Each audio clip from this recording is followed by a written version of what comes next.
Good afternoon, everyone. This is Professor Wallach here at NCTC. I'm the full-time faculty for the Game Development Application program here on our campus. Recording live from the Corinth campus, as always. Today, I've got a special recording. Basically, we're going to show off 3 projects that's coming out of the first Unity course. So these are students who have started working with Unity for most of them for the first time, and this is where they've gotten 3 examples of where they've gotten at the end of this after basically 16 weeks. So these are not all of the projects. These are just the 3 that I've just grabbed and are presentable right now on the spot. So with that ado, I'm going to just hand this over to our students and start. I'll start with Jacob.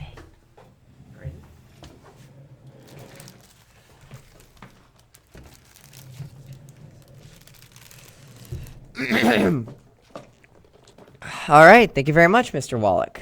So, my name is Jacob, and I am going to be showing off my game. So I just click it. Yep. All right, here we go. So, welcome to Collar Blaster. Pretty simple main menu. I focus more on the function of my game rather than the fashion of it. So, first things first, down here we have controls. So you could either play with just a keyboard and mouse, or play with the controller. I personally prefer playing with the controller, so I'm just going to go with that. And then I'm just going to play the game. Grab the controller.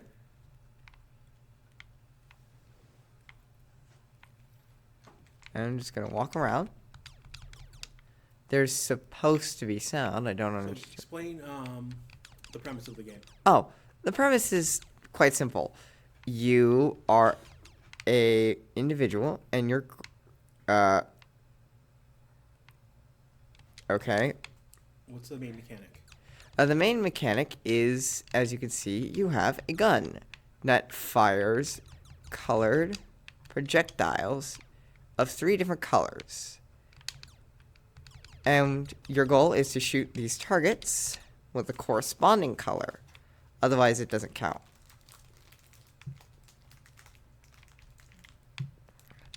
So, you gotta swap between your 3 colors in order to shoot all the targets and end up with the highest points before time runs out. You've probably noticed that there are some white targets. Shooting those does not give you extra points, but it does give you extra time to shoot more targets. Overall, it's a fairly simple game, nothing too complex, but I quite like how it turned out. So, just gonna finish playing through this. Got about like 60 seconds left. I'm going to stop firing at the white targets, which can be hit with any color due to their properties. So while we got 45 seconds left, are any questions from those in the room?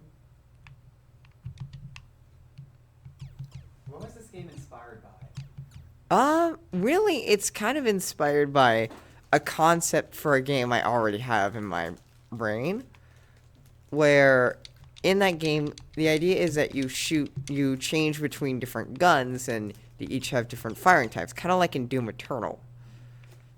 Of course, I couldn't do something as complex as that in like about however long we had. 1 month. 1 month. So I settled for simply just having different color projectiles. It's a bit of a proof of concept that I could do something like that. Alright, and here we go. We're at the end of the game. Although you can still move around, anything you shoot will not give points. So once time is up, you can't do anything about it. What was the hardest part building this prototype? I think this controller drifts a little. Hardest part about making this prototype. I would have to say that the hardest part of making this prototype is really the interconnectivity of it. Making sure that I can swap between the different colors and that it fires the correct projectile and that it hits the correct target and basically just how everything interacts with everything else. Each individual bit isn't that complicated, all things considered. It's more so how they come together as a whole that is rather difficult. Thank you, Jacob. Right, so you could either reset the game if you want to try for a higher score, or exit the game, maybe play with a different control scheme. But yeah, All right. Thank you. that's the game. Okay, Margaret. I'm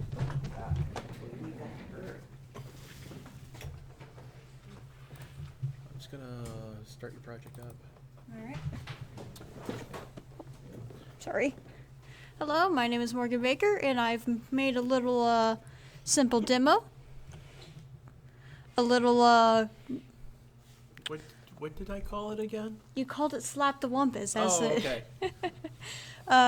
As you can see, a little text and button-based dungeon explorer that I made with a little idea I had in my brain for a while now, where you click buttons depending on the room you're in and explore the little area. You get little text right here, as you can see, to explain your the little room you're in. It's a little prototype, so it's all basic stuff right now. And the only complex thing is if I stepped on this diamond right here, scary monster. And what you need to do is, okay, he's going that way. Oh, where are you going? Oh. You had to escape the monster by going to one of two rooms that I have not added yet because this is still a prototype. I was mostly focusing on this monster right here. But get out of the room, dude. Get out of the room. Get out of that hallway. Buddy. Okay, cool.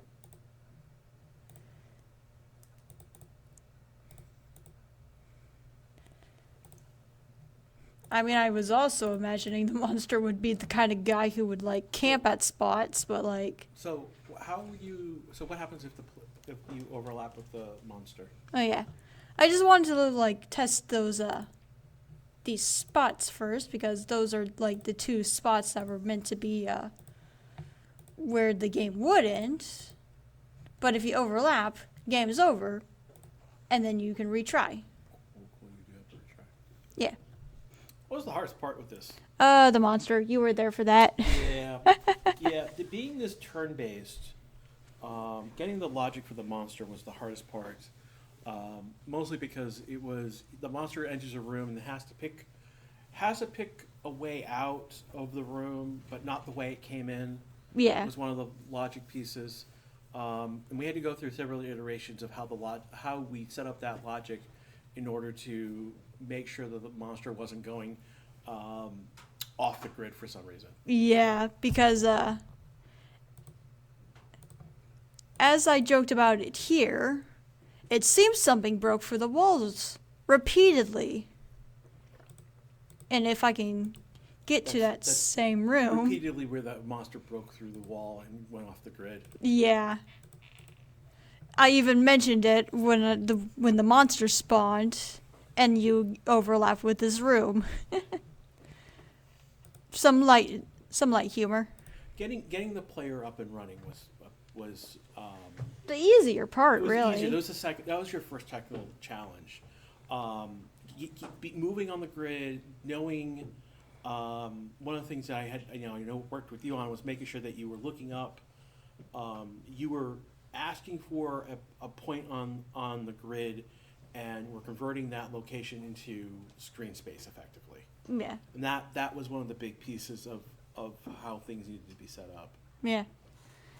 And not make it all decimal points like it has to be on the actual workspace area, editing area. But yeah, this is my simple little demo. If this wasn't a demo, there would be the text would be moved over here, and the button choices would be over here, and you would have more options like dash, where you can move like 2 spaces, listen, where you could find the monster, because the monster would be hidden from you unless it's chasing you. You would have look, where you would get a visual of the room you're in, like for example, this room I described as a aquarium that overtakes the walls, where you only have the ceiling to really know that you're not underwater. And like if the look command was a thing, you would be able to see an aquarium with all these fishes and all that. There would be also like maybe little commands like hide if you ever find yourself in a dead end. Or like if you ever want to, there would be an inventory for any items you have, because the look would also allow you to pick stuff up. Is there anything else I'm missing? No. Any questions from the room? No? Hello. Okay. Is the map modular? Yes. Let me better explain that. So, like, could you? Sorry, I'm getting an Amber Alert.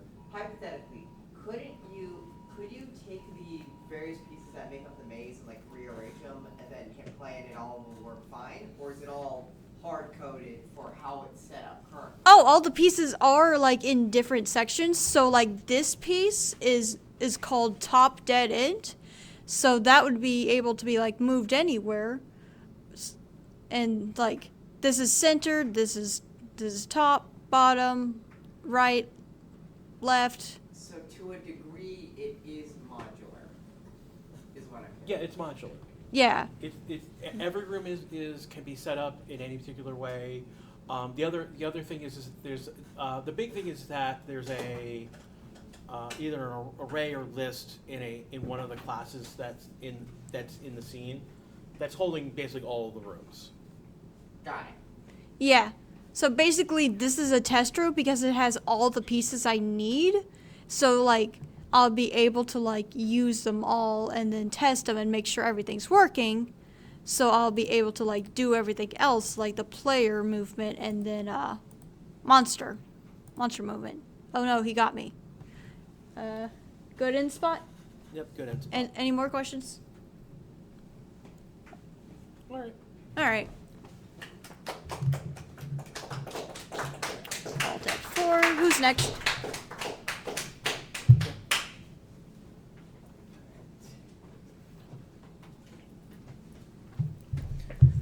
Your slides are right there. So it'd be easier just to pull it over and. Hello guys, I am Troy, and this is my game Dollhouse Party. Overall, this game would be about playing in a dollhouse. But this is not an ordinary dollhouse. Here, playtime has gotten strange. Our 2 plastic dolls, Parker and Dolly, they want to meet each other, but got lost in this strange dollhouse. They must navigate through the many doors in order to find each other.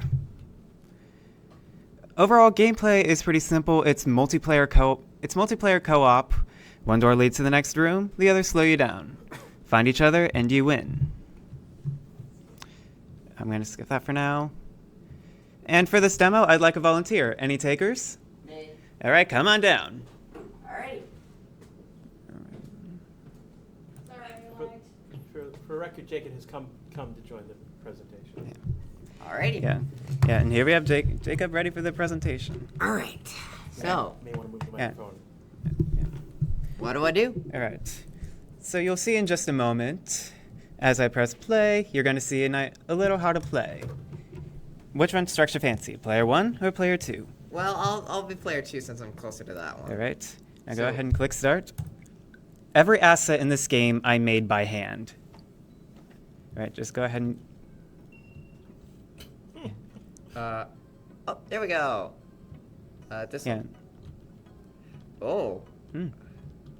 this one. Ah, Oh. darn. Dang. Oh. This one. Yeah, there we go. Oh. All right, now which one will it be? Oh. And there. And there we go. 16, almost 17 seconds. That's a great time. Yeah. And there's another small feature that I added into this. When playing again, the tutorial does not show again. Oh, really now? May we see this? Yep. Jump straight to the game. You don't need to see the tutorial a second time. So are these doors random or... Oh, Yes. Every play is different. Every play is different. The traps are different, and the correct door is different each time. oh dear. This one. Nope. No. Nope. Ah. Oh, sorry. I didn't mean that. Nope. Oh. This one. Yeah. And we win. we win. A little bit slower than our last time, but still a good time. Yeah. And that's it for my game. What was the biggest challenge building this? Surprisingly, the biggest challenge was the mini-map. I went through so many glitches that... I went through a few glitches that were just weird. There was one where the icon would just move up a certain direction based on the movement speed. Like if it was 1, it only moved up a little. If it was 100, it moved up a whole lot. And another where the icon just just teleported and flew off the screen. There were a bunch of weird glitches when managing that mini-map. Any questions from the room? Yes? Smell like. Why is house spelled like that? I just thought it'd be unique to spell it in a weird way. And plus I thought it looked better in the title. Yeah, I kind of do. I was just wondering if that was like how another language like saying for house. It's an avant-garde, almost pretentious way of saying house. Mm-hmm. It's from German. There's a architectural style that that house is spelled that particular way because it's from Germany, and so you get variations of that inspired by it / mocking it / there's like, I know Lady Gaga has used house in that particular way to refer something. So it's a cultural joke basically. Pretty much. With the title. Yeah, thanks. The idea came to me in a shower. I'm surprised that wasn't one of your jump scares when picking the wrong door. The shower. I didn't think of that. I just thought the toilet one would be funnier. I mean, either or. Well, now you've got another one to add to the project. Yeah, if I do expand on this, I'd definitely add more traps. All right. Yes? How long did the multiplayer take you? It actually didn't take me that long. I did take quite a few aspects from the combat player to create this.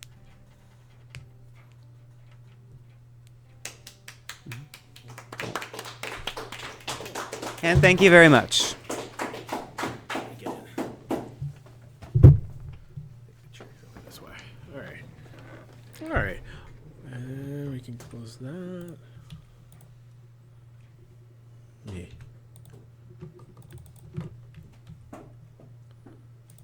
And last comment for that last question, I lied. Just walls. What's going on? So I want to. There we go. All right. I want to thank everyone who presented today. Thank you for showing off your projects. Again, these are example projects of things that have been done by our students here at NCTC. Again, this is Professor Wallach. Again, I'm the full-time faculty for game development and application development. Again, what's the future of these? All these students are going to be in my Game and Simulation 2 class next term, where they're going to learn more about how to build bigger and more robust applications. And then there'll be a team project. So at the end of that, and that will be presented live on YouTube at the beginning of May. Time and date for that specifically have not been set just yet. That's a winter brief. That will be announced mid-January specifically.